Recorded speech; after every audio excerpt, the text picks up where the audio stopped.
The following is testimony of a Jewish business owner recorded shortly after the November program in 1938, describing the progression of laws that led to the destruction of his business and those of other Jews, including the boycott of Jewish businesses and suppliers, the refusal to issue travel permits, and the introduction of extra taxes.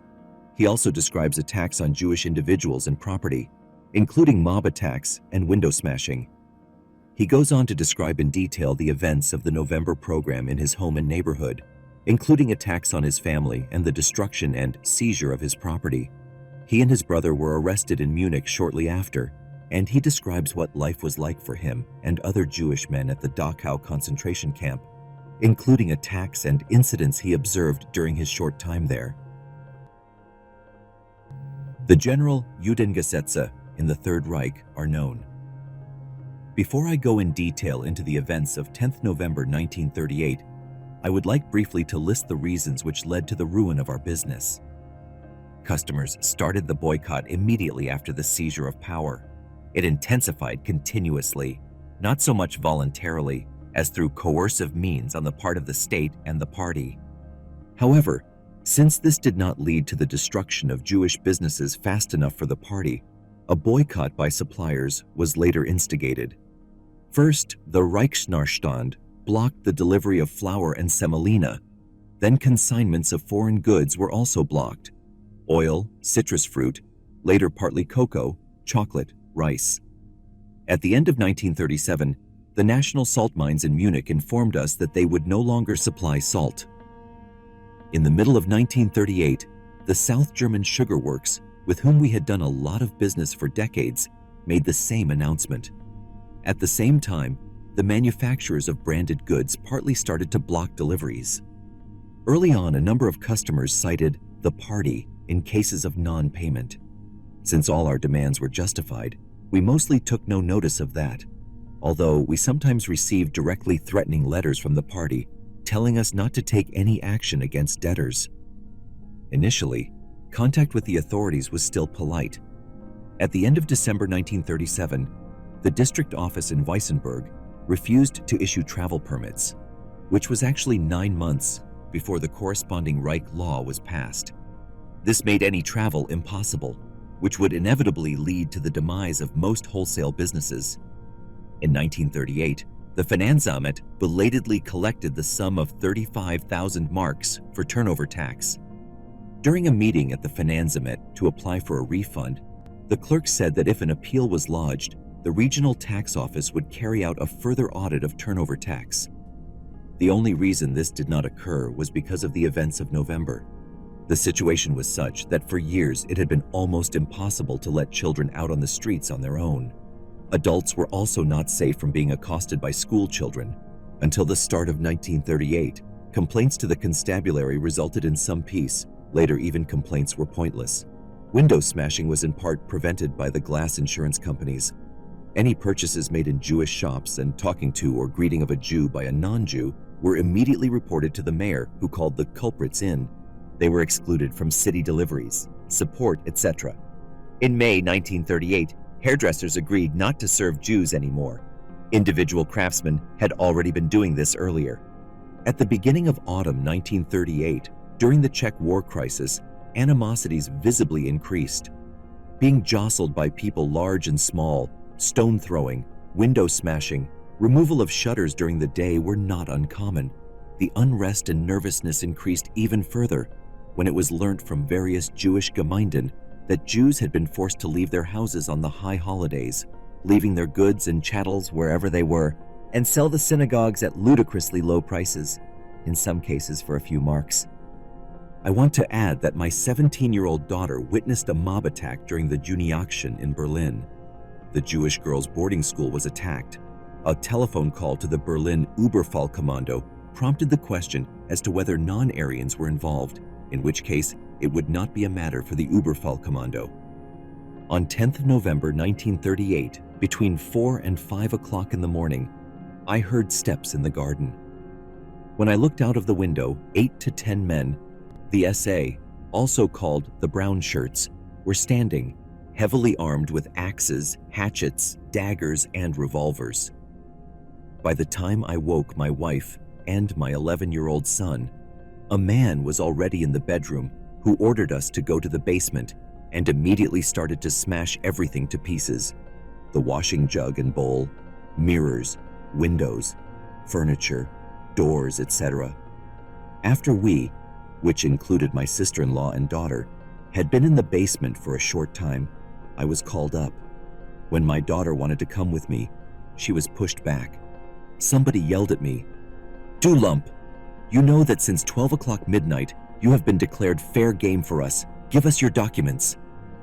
By the time I had unlocked the desk, I had received such a blow to the face that my glasses fell off and broke. My right eye swelled up heavily and my pupil was paralyzed. The doctor explained later that I could have lost my sight from this blow. Then I was shoved into a corner and indiscriminately pelted with items of furniture. That I only sustained 3 flesh wounds and no serious injury has to be described as extremely lucky. In the meantime, the entire house was wrecked in the way described above. In the kitchen, every last piece of crockery was smashed.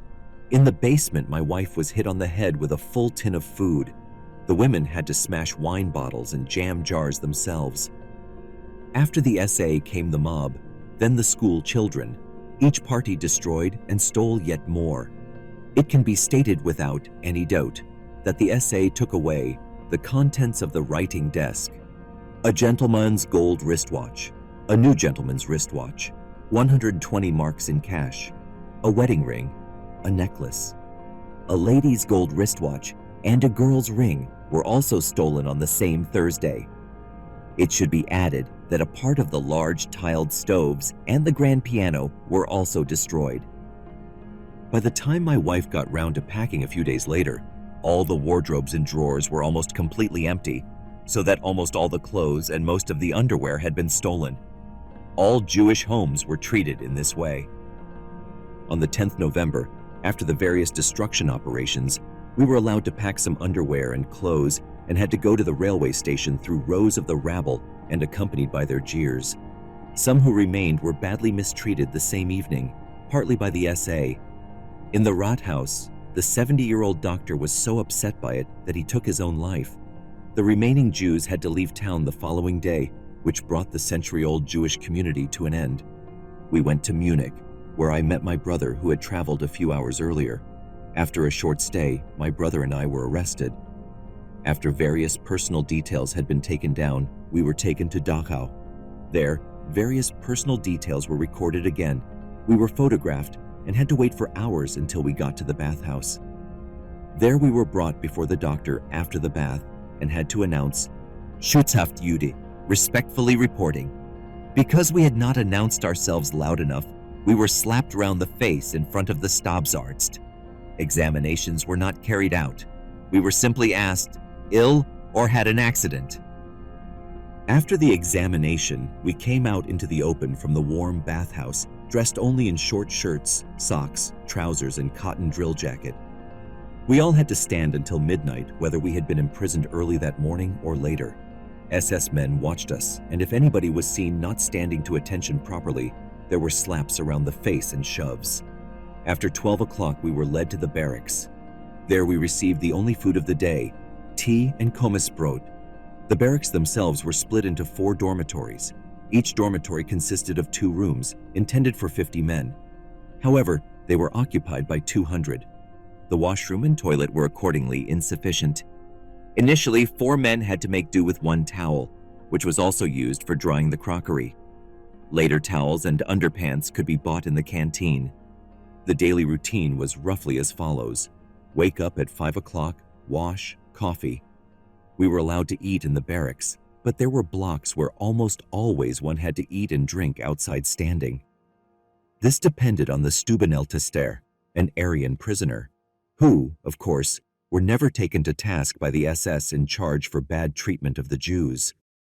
Since the rooms had to be cleaned before the apple or assembly, it was necessary to leave them at 5:30. We then had to wait for some time on the camp road before we were led to the assembly. After the assembly, the cleaning crew, which included me most of the time, was allowed to stand down, whereas most people had to march and do exercise in all weathers until after 11 o'clock. Initially, Jewish former officers were allowed to be in charge, but later only Aryans.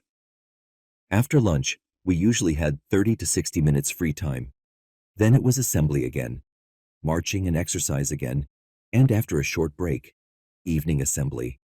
After the evening meal, we were free until bedtime, 8 o'clock. On the assembly point, as in the whole camp and even in the barracks, one was never safe from SS checks. These almost never passed without beatings and shoving. On one occasion, I was helping a sick person along when an SS man came and ordered me to let him walk by himself and gave me a push from behind for no other reason. Similarly, I had a broom thrown at my head when I did not carry out an order fast enough in the barracks, but luckily without being hit. Everybody had to go to the assembly, whether sick or old. So it happened that the sick and weak often had to be carried by 2 to 4 men. People who reported to the doctor were often sent away 2 to 3 times before they were seen. Then they were often discharged without any or insufficient examination and without decent treatment. On one occasion, all the Jewish blocks, 10,000 men, had to stand on the assembly point from lunchtime till 6 o'clock in the evening. Standing still for 30 to 60 minutes on the Appellplatz was not uncommon, especially during the evening assembly. We were often bullied by having to stand still for longer than usual instead of being allowed to move. An SS man asked a 70 man for his name. When he gave it without the prerequisite addition, Schutzhaftjude, he was twice slapped round the face so hard that he fell over. Shortly afterwards, the man was released and died 2 days after his release from the camp. Another man died 2 hours after his return to Munich. An approximately 60-year-old man with a bladder complaint asked to be allowed to relieve himself. When this was refused and he replied something, he was hit so hard that he fell over. His comrades were forbidden to help him up. In the presence of the SS, he was so badly beaten by the Stubeneltester, an Aryan prisoner, that he was dead when he was carried off the square. One evening, a Munich latrine cleaner reported to the doctor with appendix pains. He was refused treatment and had to return to the barracks. The following morning, the man called for help.